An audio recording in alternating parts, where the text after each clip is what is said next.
Барам сен магазинге, эмне үчүн бир жана жабылып турган. Макулбу? Азыр прям машинеге отуруп алып барабыз. Мен барып ар бириңердики менен тең салмактап баарын көрөлү. Мына бу жерде айтып кеткен Чынар эң туура айтып атат. Баарын ирети менен, орду менен жашайлы, урматтуу туугандар. Байлардан алганга салыкты уруксаат бересиңерби? Бересиңерби? Берсеңер, анда силер патент менен иштегенге шарт түшкөндө мен ойлонуштуруп караштырайын. Бул биринчи угуңуздар эми. Мен силерди укпадым. Счет фактураны силерге эмне кереги бар? Мен счет фактураны производительдерден сурап атам. Эгерде арак завод 12 фура машинени чыгарып, мага бир фураныкын көрсөтүп коюп атса, мен эмне кылам? Мага силер жардам бергиле. Силер менден жардам бергиле. Мен аларды текшертип атам. Азыр баарын ордуна коебуз, урматтуу коллегалар. Урматтуу кыргыз эли.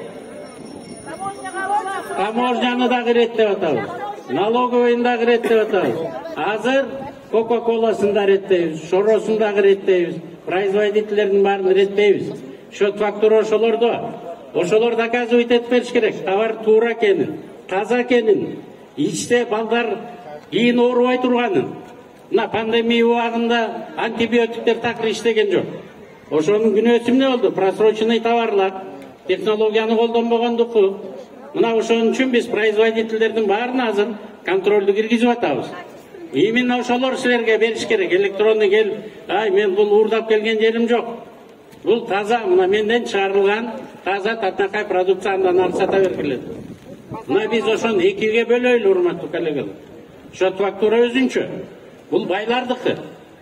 Бир вагон алып келдиби, түнү менен разгружать этип туруп таратып ийет дагы, Акылбек Шөнбекович мен эчтеке алып келген жокмун дейт. Мен буга дагы жетем, Кудай буйрса. Мына 17-синде Ленинградка учуп баратам. Россиядан бизге жиберген товарлардын көлөмүн, алардын баарынан счет фактуралардын баарын алып келем. Кимиси алып келип атканын көрөм. Аларды дагы байкайбыз.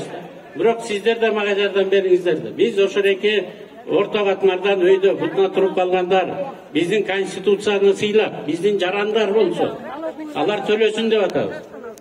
Мына ошерекилерден эле салык алат. Жаңы салык эчтеке киргизген жерибиз жок, урматтуу агайындар. Жанагы штрафтарыңар боюнча, мына азыр тапшырма берем. Азыр взысканиянын баарын токтотот, наложениянын баарын токтотот, жанагы биздин группа иштеп чыгайлы. Бирок эми штраф менен коюлман келбейт, ал парламентке кайрылабыз, сиздер менен чоң. Кандай кылабыз? Бирок тартибин, ирети менен. Бир чупа-чупус баспай койсо эле 13 000 төлөй койгондой андай кылбайбыз. Анын баарын ирети орду менен өзүнчө кете берсин.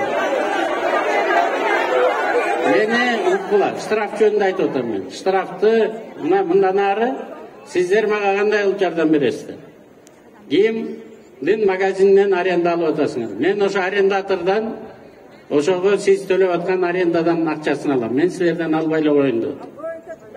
Мына контейнерлерден кимден алып атасыздар? Ошолордон алабыз. Сиздер менен сүйлөшпөдүкпү? Эми өлкө болгондон кийин биздин чегара бар, жетим жесирлер бар, 300 000ге жакын үй бүлө бар, 720 000 киши пенсионерибиз бар. Ошолордун баарын бүт өлкөлөрдүн баары ушу салыктын эсебинен эле төлөйт. Бирок биз бул салыкты силердин катмарыңардан, мына көчөдө азыр келгениңердин баарында балким бирден кичинекей комок бардыр, балким кичинекей магазин бардыр. Чоң магазиндердин баарын ретке келтиребиз. Чоң магазиндердин баарында ККМ иштейт, баары орду менен кете берет. Силердикиндей кичинекей магазиндердин баарын азыр 10 киши бериңиздер.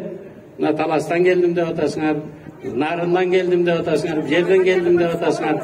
Ар бириңердин менде экономический дислокациясы бар. Кимдин кайсы жерде бар экен.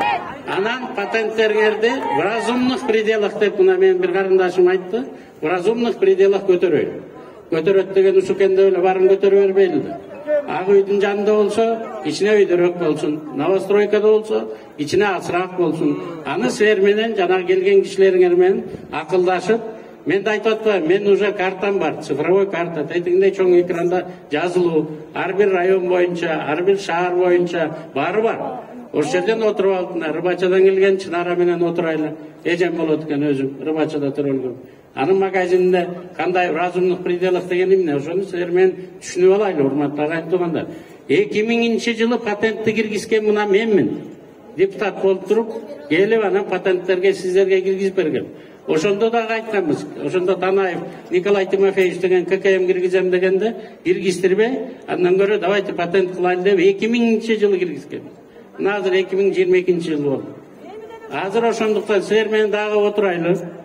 Балким жанагы айтып аткандай кээ бир жерде аз, кээ бир жерде көп болуп аткандыр. Анын баарын иреттеп ордуна коелу. Бул өзүнчө кылайлы. Счет фактураны өзүнчө карайлы. Урматтуу тааландар. Бул мен уктулам. Счет фактураны арак саткандар сөзсүз түрдө колдонот.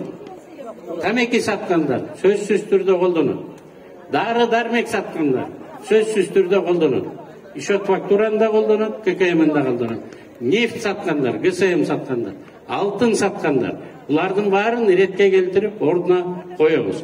Ал эми жанагы тамак сатып аткандар, un сатып атам, жанагы сахар сатып атам деп атасыңар. Алардын баарын керек болсо мен бошотуп койгонго дагы даярмын. Кичинекей магазиндар бар. Мына ошондуктан туура көрсөңүздөр азыр бир 10 кишини мага бериңиздер. Ага чейин баарын токтотуп турабыз. ККМ'де дагы, штрафындагы баарын токтотуп турабыз. 10 киши мага киргиле азыр. Андан кийин силердин ар бир мына бу жерге келбедиңер, барбаңар бири-бириңерди билесиңер. Ар бир магазиниңерге чейин мен өзүм жеке барбасам да мына налоговойдун директору турат. Орготдел өзүбүздүн администрациянын балдары бар. Тигине тиги линимге болсо өзүм барам дедим. Бир 10 чактыңарга өзүм барам. Барып ошо жерден көрөйүн. Эмне болуп атат, кандай болуп атат? Эмне үчүн 6 баласы болуп туруп пособие албай атат? Бул карындашыма дагы барып келейин да. Биз пособияны мына 800 сомдон 1200 сомго көтөрдүк ар бир балага пособияны. Ошон үчүн мен сиздер менен чогуу иштешейин. Сиздер менен чогуу иштешкиле. Жанагы көмүскөдө жүргөндөрдүн баарын ичине ачыкка чыгарайлы, ак жакка мындай. Анан чоң вагондо фуралап алып келип, ошолордон төлөп айткандарды ирети менен акырын орду менен төлөтүп коелу. Мына биздин максат ал силерден эмес. Дагы бир жолу айтайын, көчөгүнү Ордойго барганда дагы айттым. Садыр Нуркожоевич мени чакырып келип экономиканы кара дегенде айтты. Акылбек Үсөкүнбекович, мен деле чет мамлекетте көп жүрүп калдым. Чет мамлекеттен көрө Кыргыздын жеринде жүрүп атышат. Ушул жерде ар бирин өзү жумуштап алып аткан кишилерди кор кылбайбыз. Андан көрө ошолорду бакканга аракет кылайлы. Бирок анча-мынча бутуна туруп калгандар, Lexus 570'ti минип жүргөндөр, 200 миң Lexus бар бизде азыр. Ошолордон алсам болобу кичине? Мен алардан алайын да, туурабы? Coca-Cola'dan alsам болобу? Болот, туурабы? Coca-Cola'dan алабыз, арак заводунан алабыз. Не?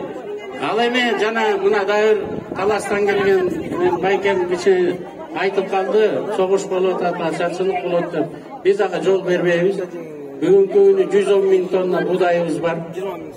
25 миң тонна сахарыбызды алып